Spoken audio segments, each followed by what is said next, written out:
नमस्कार, आप देख रहे हैं सी न्यूज भारत। मैं हूं आपके साथ वैष्णवी। उत्तर प्रदेश में विधानसभा चुनाव के 2 चरणों का मतदान पूरा हो चुका है।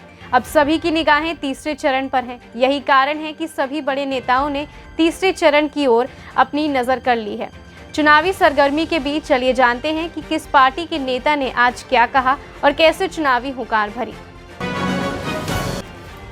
मायावती बोली, सपा और आरएसएस के एजेंडे पर काम करने वाली भाजपा को सत्ता में नहीं आने देना है। यूपी विधानसभा चुनाव में लखनऊ मंडल के सभी जिलों के प्रत्याशियों के समर्थन में जनसभा को संबोधित करते हुए बसपा सुप्रीमो मायावती ने कहा कि जनता को भाजपा और सपा के झांसे में नहीं आना है, केवल बसपा को ही वोट करना है। जिससे सपा की तरह बीजेपी सरकार की भी दलितों एवं अन्य पिछड़े वर्गों तथा इनके संतों, गुरुओं व महापुरुषों आदि के प्रति जातिवादी मानसिकता साफ झलकती है। इसलिए चुनाव में सपा के साथ साथ बीजेपी को भी हमें सत्ता में आने से जरूर रोकना होगा। मुख्यमंत्री योगी बोले, 5 साल पहले हमीरपुर के गुंडों का साम्राज्य था, भाजपा ने यहां की तस्वीर बदली। मुख्यमंत्री योगी आदित्यनाथ बुधवार यानी आज हमीरपुर जिले के राठ में जनसभा को संबोधित करने पहुंचे थे। अपने संबोधन में मुख्यमंत्री ने कहा कि किसानों के खातों में 12,000 पहुंच रहे हैं। विपक्ष तमंचा फैक्ट्री लगाता था, लेकिन अब गरीबों को मुफ्त वैक्सीन मिल रही है। जिले में हर घर में जल योजना में 11,662 घरों में कनेक्शन दिए गए हैं। भाइयों बहनों, आज बुंदेलखंड एक्सप्रेसवे बन रही है ना, बुंदेलखंड एक्सप्रेसवे बन रही है और डिफेंस कॉरिडोर भी बन रहा है। देखिए फर्क साफ है। ये जो समाजवादी परिवारवादी थे ना, वास्तव में समाजवादी और परिवारवादी नहीं थे भाइयों बहनों, ये तमंचावादी भी थे। इन्होंने तो बुंदेलखंड के हर जिले में तमंचा की अवैध फैक्ट्री लगाने का काम किया था। यहां के नौजवानों के भविष्य के साथ खिलवाड़ करने का कार्य किया था।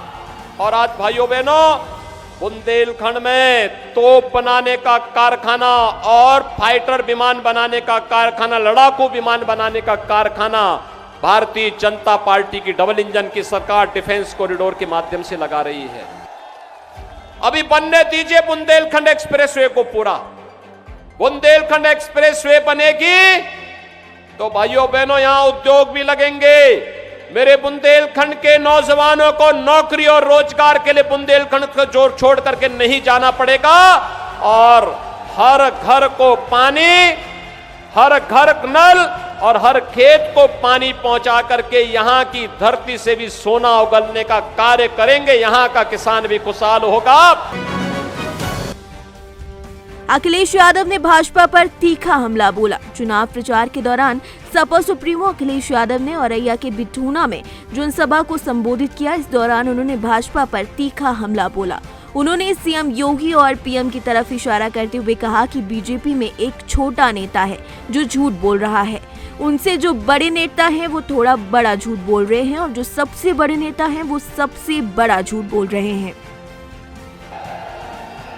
और ये बीजेपी के नेता झूठ बोलने वाले आपके बीच में भी आए होंगे। एक छोटे नेता हैं जो छोटा झूठ बोल रहे हैं। इनकी पार्टी के एक छोटे नेता हैं, एक रंगी, वो छोटा झूठ बोल रहे हैं। उनसे जो बड़े हैं थोड़ा बड़ा झूठ बोल रहे हैं और सबसे बड़े हैं तो वो सबसे बड़ा झूठ बोल रहे हैं। बताओ, झूठ बोलने वालों को सबक सिखाओगे कि नहीं सिखाओगे? सीतापुर में पीएम मोदी का सपा पर पलटवार। प्रधानमंत्री नरेंद्र मोदी ने सीतापुर में रैली को संबोधित करते हुए कहा कि पूर्ववर्ती सपा सरकार को कानून व्यवस्था के मुद्दों पर घेरा गया है। उन्होंने कहा कि यूपी में भाजपा की सरकार का मतलब है कि महिलाओं की मंचलों से सुरक्षा, माफिया राज, दंगा राज और गुंडा राज से मुक्ति। आप याद रखिए, यूपी में भाजपा सरकार होने का मतलब है दंगा राज, माफिया राज, गुंडा राज, इन पर बराबर कंट्रोल। है कि नहीं है? है कि नहीं है? यूपी में भाजपा सरकार का मतलब है पूजा के दिन हो, पर्वों के दिन हो, पूजा पर्वों को मनाने की खुली स्वतंत्रता। सपा को समाजवाद छू तक नहीं गया, राजनाथ सिंह ने ऐसा बयान दिया। कानपुर में रक्षा मंत्री राजनाथ सिंह ने कहा कि समाजवादी पार्टी केवल कहने को समाजवादी है, समाजवाद इन्हें छू तक नहीं गया है। समाजवादी वो होता है जो आम जनता के भय और भूख का समाधान करे। एक पार्टी समाजवादी पार्टी है, कहने को केवल समाजवादी है, समाजवाद इन्हें छू तक नहीं गया। बहनों भाइयों, समाजवादी वह होता है जो आम जनता के भय और भूख का समाधान कर सके, वही समाजवादी। और मैं दावे के साथ कहता हूं, यह काम भारत की राजनीति में भी कोई कर रहा है तो हमारे प्रधानमंत्री नरेंद्र भाई मोदी कर रहे हैं। सच्चे अर्थों में तो समाजवादी हुआ है।